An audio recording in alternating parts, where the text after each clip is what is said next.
Hey guys, Vape today with another video for the Igo-L Rebuildable Atomizer, which I picked up from rtdvapor.com. If you go over there, they go for $13.95, and what you'll receive is the Igo-L, and you'll also get an extra screw and some wick and wire from China, which is garbage.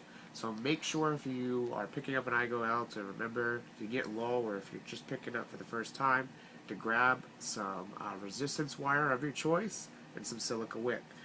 Mine happened to be the 32 gauge Canthal.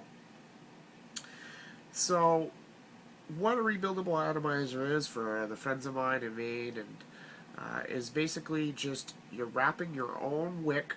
I did mine with 4 coils in the center, also with 1 on each wrapped around again, attached to the positive and to the negative post that you're going to see when I pop this cap off. The wick that I did was on my second build, which you're going to see here, is a double wick wrap. Snipped the wick and I left all the wicks. Why? Because on my first wrap with a double wick center and a single wick out, I ended up getting a lot of liquid just kind of sloshing around in there and getting my air hole. It was kind of a mess.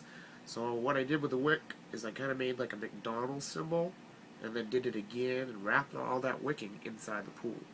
So I'm going to just put this up a little close. Those are your posts, and that's where the coil is going to be. The cap has a little air hole in it, and you're going to align that air hole once you have your wick and coil tied off and assembled, and you've dropped some juice in there so you don't burn up your coil and your wick. You'll line that air hole up as close as you can to the center of that coil. Depending which side of the positive and the negative post that you build that coil on will also depend where your air hole is going to lie. And I like to keep my pointer finger on the fire button. I'm sure most people do. So wherever China drilled that hole, you may get lucky, you may not. So this is, I believe, my second or third build, and I ended up with a 2 ohm to 2.2 ohm resistance. I'm going to fire off for you to show you real quick how a rebuildable atomizer works. We make vapor. So I'll place this top cap on real quick, and I'm going to align with sunglasses on. Imagine that air hole. And we're going to take a vape, and we're going to wrap this puppy up.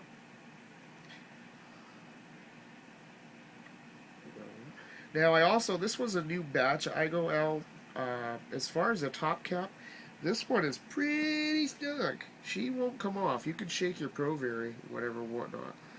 And I'm sure you guys also want to see what the resistance is before we get going as well. Let's see what we got.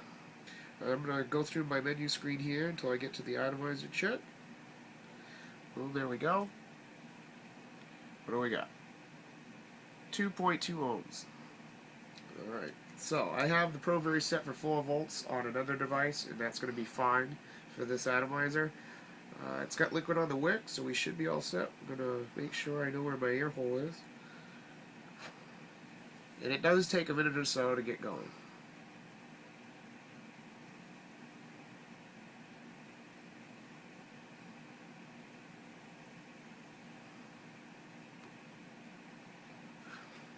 It is getting I have been kind of working with this. This is my second take, and I don't have my juice with me, so I'm sure those wicks are really taking that liquid up to the coil.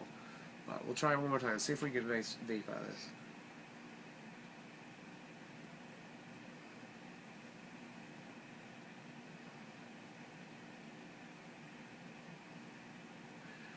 And see, I'm getting throat hit. It's probably because I need to adjust that air hole a little bit. But for this video, we're not going to do that. So that right there is your Igo-L. RTD Vapor sells them for $13.95. A lot of other websites sell them all the way up to $18. Get your wick and wire. Takes about any drip tip. I even put my glass tip in it. And you can get about anywhere between 10 and 20 drops, depending how much good old wick you got in there. Maybe more if you really want to just have it standing up all the time, and you keep your air hole facing up when you vape. You should be good to go. So I appreciate you watching. Subscribe, comment, rate, holler at me if you'd like. Check out the other 2 videos that I put out today. So next time, vape on.